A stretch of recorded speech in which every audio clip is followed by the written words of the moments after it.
போர் பதட்டம், அதே மாதிரி வியாதிகள், இதெல்லாம் கொஞ்சம் கவனமாக இருக்கணும்.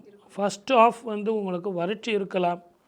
செகண்ட் ஆஃபில் வந்து உங்களுக்கு நீரினால், நெருப்பினால், எலக்ட்ரிசிட்டினால், தீயினால் அப்படி உங்களுக்கு பிரச்சனைகள் இருக்கலாம். மத கலவரங்கள் இருக்கலாம். அதுலேயும் தமிழ்நாட்டை பொறுத்த வரைக்கும் அடுத்த வருடம் எலெக்ஷனு, இந்த வருடம் கூட்டணிகள் காட்சிகள் மாறும்.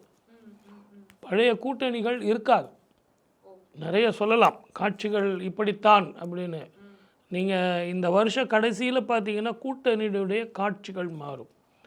இதை எல்லாத்த விட வெளிநாட்டில் இருக்கிறவங்க இந்தியாவிலேயோ தமிழ்நாட்டிலேயோ ஒரு வீடு வாங்கிறதோ ஃப்ளாட் வாங்கிறதோ அப்படின்னா இன்றைக்கி இருக்கிற நிலைமையில் தயவு செஞ்சு ஃபாரினில் இருக்கிறவங்களும் சரி, வெளிநாட்டில் இருக்கிறவங்களும் சரி, சனியோட வீட்டில் இருந்து குருவோட வீட்டுக்கு சனீஸ்வரர் போகிறார். நான் சொல்கிறத நீங்கள் நல்லா கவனிக்கணும்.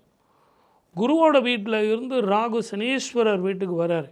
இந்த காலகட்டத்தில் நீங்கள் இன்வெஸ்ட்மெண்ட் பண்ணும்போது நான் அண்ணனை நம்பினேன், தம்பியை நம்பினேன், அக்கா தங்கச்சியை நம்பினேன், எதிர் வீட்டுக்காரரை நம்பினேன், பக்கத்து வீட்டுக்காரனை நம்பினேன்னு சொல்லிட்டு வீடு வாங்கி போடாதீங்க.